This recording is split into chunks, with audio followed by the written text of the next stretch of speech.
It's party time in Denmark. Get on the boat, hoist the flag, and let the spicy noodles flow. Freedom for the spicy! Freedom for the spicy! This is video from a ferry in Copenhagen harbor, where on Thursday, locals were jubilant and a chicken casually and confidently cha-cha'd its cloaca in honor of this pirate's bounty. Buldak ramen noodles. These things are a hot commodity out of South Korea, and these partygoers are dancing, eating, and getting neck tattoos for a pretty good reason. They're allowed to eat them again. As we told you about back in June here on your daily news refresh, please subscribe, 3 variations of the Samyang brand hot noodles, which are sold worldwide and were made popular by the Fire Noodles Challenge on social media, were essentially dubbed too hot for Danes to handle, with the food authorities in Denmark issuing a recall on these 3 products due to a possible risk of acute poisoning because of their levels of capsaicin. Capsaicin is the naturally occurring chemical found in chili peppers that lends foods a spicy sensation and lends pepper spray its signature get the shit out of my eyes sensation. I think it's ridiculous and there's no reasonable justification. That's the owner of a grocery store in Denmark back in June, who wasn't pleased to be forced to take these products off the shelf. The current justification is that the product contains too much capsaicin, which is a natural substance in chili peppers.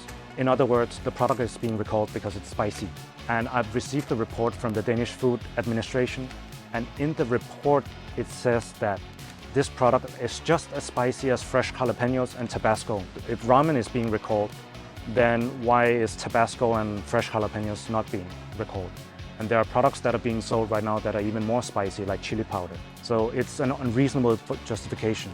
And the Danish Food Administration hasn't given any guidelines or set any standards on how spicy food can be. I think it's a little bit strange because most people, they already know it's spicy when they buy it. That's a shop assistant at that same grocery store who, along with this customer, points out one flaw with this whole buyer beware scare. I don't think there is a reason for it to be banned because you decide on your own if the spiciness, what you put in it, and it's on your own if how spicy you make it. Well, perhaps to satiate palates dulled by a steady stream of butter cookies, and maybe even reclaim the top spot on the world's happiest index, the Danish Veterinary and Food Administration carried out a risk assessment in July and concluded that 2 of those 3 banned products are not in fact harmful to health and reversed their ban. Their translated website does note they still consider the Samyang Buldak 3X spicy hot chicken ramen to be harmful to health, but that didn't stop the noodle makers to storm the seas in victory in its so-called Buldak Spicy Ferry, wrapped in banners and covered in flags reading "We missed you,"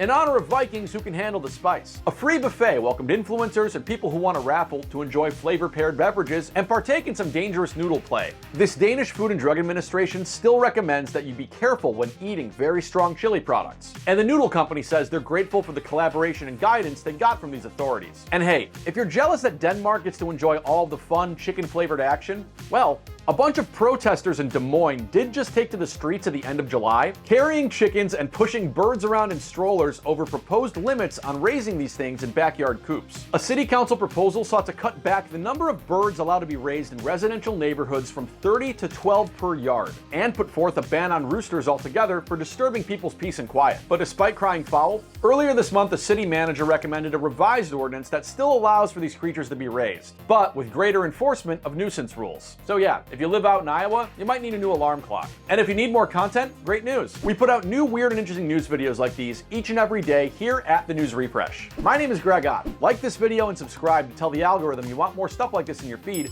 and leave us a comment to let us know what you think of this video. In this recent piece about runners competing in a 135-mile long ultramarathon, @SilverGeneration just said, I could do that. Great, prove it.